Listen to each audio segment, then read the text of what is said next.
23rd, 1994. The genocide against the Tutsi is no longer hidden. It is organized. It moves by road, by list, by order, through commune offices, roadblocks, and meeting rooms. On this day, multiple sites across southern Rwanda become killing fields. Kabuye in Gisagara, Rwaniro in Huye, Musange in Nyamagabe, Nyamagana Lake in Nyanza, and Bitsibo in Kamonye. Each location carries its own story. Together, they form a single pattern. People lured by promises of protection, gathered and destroyed.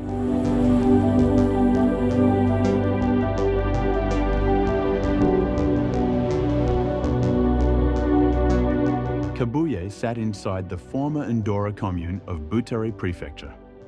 By late April, refugees were arriving in waves from Nyaruguru, where massacres had already begun. Some sought relatives, others were assembled at the market site. Above them, security patrols moved through the area, publicly framed as protection against rebel infiltration. But behind those patrols, the plans for killing were being finalized. 2 days earlier, April 21st, President Theodore Sindikubwabo visited the Gisagara sous-prefecture. The visit ignited a new phase.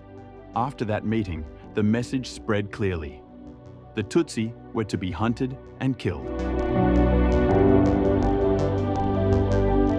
On April 22nd, Uwazai Fidel, a mechanic, arrived with the commune vehicle, accompanied by police. Young men who had taken refuge were arrested and locked in the station. By evening, they were taken out, moved to Roasav forest and killed. Uwazai Fidel inspected roadblocks and reported upward through military and civilian chains of command. He collaborated with Manario Francois, Ndaisaba Antoine, and Kamanzi Joseph, former leaders of Ndora Commune. Later, he was appointed Bourgmestre, replacing Celestin Rwankubito, rewarded, the account says, for zeal in implementing the genocide. On April 23rd, the order came. Sous-Prefect Dominique Ntawukuririayo, Calixte Kalimanzira, and Ndora Bourgmestre Pierre Rwankubito instructed Tutsi to assemble on Kabuye Hill. Then soldiers and police arrived to shoot.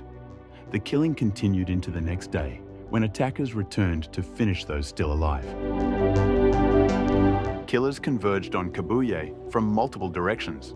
An attack force from Muganza commune led by Bourgmestre Eli Ndayambaje, Burundians from Kibayi camp, and a militia group known as Jaguar. Those described as leading the killings included President Sindikubwabo, Gisagara sous-prefect Dominique Ntawukuririayo, Calixte Kalimanzira, Ndora Bourgmestre Pierre Rwankubito, Uwihoreye Gaetan, a businessman, Albert, the secretary of the Gisagara sous-prefecture, along with his wife Agatha and sons Claude and Francois, Vincent Manigab, who shot many victims, Singirankabo Laurent, an MRND leader, police officer Rutagengwa Anathola, Karamanzira of Electrogaz, Kubwimana John, known as Bikomagu, Sindikubwabo Vianney of MDR, Hatagekimana Isaac, a cell leader in Dawe, and others. Former MP Bernadette Mukarurangwa is also described as visiting to monitor the pace of implementation. Years later, Dominique Ntawukuririayo was convicted of genocide by the International Criminal Tribunal for Rwanda and sentenced to 20 years in prison. In Rwaniro, the attacks began on April 20th, pushed from Gikongoro, specifically Kinyamakara commune. At first, people fought back regardless of ethnicity. But each day, the assaults grew stronger, better armed, and more coordinated. On April 22nd, a major, heavily armed force arrived, led by Sebuhura, commander of the Gikongoro Gendarmerie, accompanied by Bourgmestre Charles Munyaneza of Kinyamakara commune. They were joined by Mukumankiko Silas, manager of Tabawanda, the cigarette factory. Many fled through Rwaniro, crossed the Rusuri River and spent the night on Rubaba Hill. Others went to Ruhasha Commune and to Isar Rubona. Killers crossed in from Gikongoro and linked up with attackers from Maraba Commune. Homes were burned. People were hunted. The calls were explicit. Hutu were told to separate from Tutsi and to join the killing. Tutsi from the former Rwaniro sector were eliminated progressively. Those who survived Rubaba fled again into Rusatira Commune, where attacks were led by former Burgmester Nyawenda Esdron in collaboration with Munyakayanza, linked to Ruhasha Health Center. Survivors then fled to Isar Songa. As killings spread there, some attempted to escape toward Mayaga.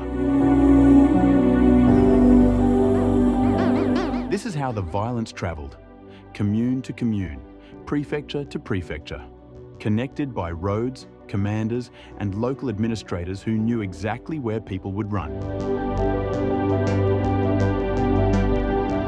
In the former Musanje commune, within Kaduha Subprefecture, people started fleeing to the commune office as early as April 9th. That same day, Burgmestre Bizimana Bernard toured the sectors with a loudspeaker, urging all Tutsi to come to the commune office for protection. Many arrived. Others moved to the court premises. Conditions were harsh, crowded, hungry, frightened. Then the water was cut. Interahamwe, member Longjin Mbayere, cut the water pipes. Refugees tried to fetch water from the Muhura River, but the Burgmester fenced it off and ordered police to shoot anyone who crossed. On April 23rd, around 10 a.m., large numbers of Interahamwean soldiers opened fire for about 30 minutes. After that, civilians with machetes, nail-studded wooden clubs, small hoes, and other weapons killed those still alive.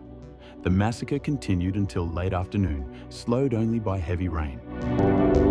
At night, survivors tried to flee toward Nyanza and Butare. Many were killed at Nyamagana Pond. The center of authority, meant to protect citizens, had become the center of the trap. Nyamagana Lake was built during the reign of King Mutara III Rudahigwa to irrigate crops. In 1994, it became a killing site, marked by a dangerous roadblock. The lake lay in the former Kigoma commune, Remera sector, now within Nyanza district. Tutsi fled to Nyamagana from Gikongoro, especially from Rukondo and Kinyamakara, hoping for protection as in 1959. Survivors from the Kaduha parish attack also arrived. At the roadblock, they were told not to fear, because they had reached the authorities. But the reassurance was calculated, to concentrate them before they were killed with guns, machetes, clubs, and other weapons. Others lived along the lakeshore. Some were pulled from hiding places in sorghum fields. Some hid with neighbors after their homes were burned. Killers chased them around the water, shouting, rallying pursuit, then throwing many into the lake. One example described is Mudakumura Eraste, chased repeatedly and thrown into the water, then mocked afterward as if he had committed suicide. Some who could swim were pelted with stones until they exhausted and drowned. The lake did what it always does, held the sky on its surface. But in April 1994, it held the absence of those who never returned. At Bitsibo, violence began on April 20th. People scattered into bushes, neighbors' homes, or were taken toward Musambira commune to be killed. Then, on April 23rd, authorities announced that peace had been restored. That message pulled survivors out of the bush and back toward their abandoned homes. That evening, killers gathered the Tutsi who believed they were returning safely and took them to Bitsibo Primary School. They were killed through the night and thrown into a pit dug during construction of the school. The number killed was high because survivors of the Kayenzi commune massacres of April 21st and 22nd had also fled to Bitsibo, along with Tutsi from Gakurabwenga sector. Victims were killed largely with traditional weapons. In Bitsibo, the lie of peace did what bullets could not. It brought people back into reach. April 24th followed like a shadow. In Mayunzwe, one of 6 sectors of Tambwe commune, more than 850 people were killed, most at a place called Calvary. From April 21 onward, Tutsi were driven from their homes and taken to that mountain. They were killed with wooden clubs known as Ntampongano Yumwanzi, machetes, and other traditional weapons. Perpetrators cited include Sebuhuku, an MDR member described as leading attacks, Francois Murekambanze, Hitimana Fulgence known as Rubara, Mundanikuri Faustine, Sibomana Alphonse, Rawagahungu Pascal known as Gas, Nyonsenga Selemani, Ruasa Cyprien, Nyandwi known as Caporal, Ntwari, and others, along with additional killers arriving from outside the sector, including Uwaisaba of Bamwara and Gasuguri from Francois Murekambanza, described as central to the massacres, remains in exile and is sought by justice.